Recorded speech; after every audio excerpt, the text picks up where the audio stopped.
In the cozy comfort of my own home, surrounded by the warmth of a freshly baked meal, Ron felt my heart overflowing with joy.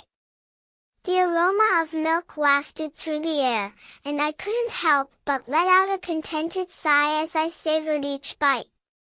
My belly was full, and I had finally succumbed to the allure of a well-deserved nap. As I drifted off to sleep, my mind began to wander to the sweet memories of my childhood. I thought of my mother, whose loving gaze had always been a comforting presence in my life. Suddenly, I was overcome with a longing to know where she was, to hear her gentle voice whispering words of encouragement in my ear. But my reverie was short-lived, for I was startled awake by the sound of rustling outside. I sat up with a start, my heart racing, as I gazed out the window to see a small, fluffy bundle of energy staring back at me. It was a little ball of fur, with big, round eyes and a tiny pink nose, who seemed utterly lost and alone. I couldn't help but be drawn to the little creature's plight, and I quickly sprang into action. I cooed softly, trying to reassure the little one that everything would be okay, and I gently stroked its soft fur to calm its trembling body.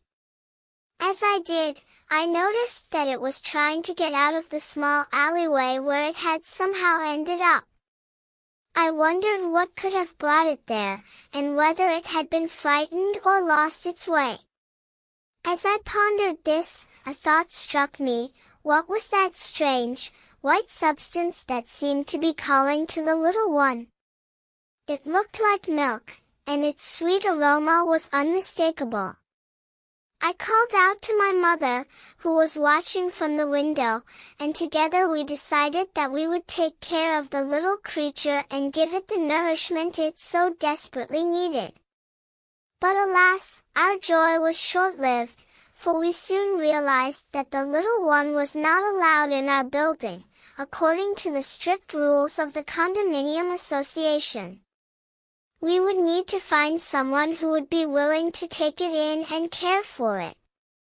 And so, I set off on a mission to find a new home for the little ball of fur, armed with my trusty milk bottle and a determination to give this little one a second chance at life.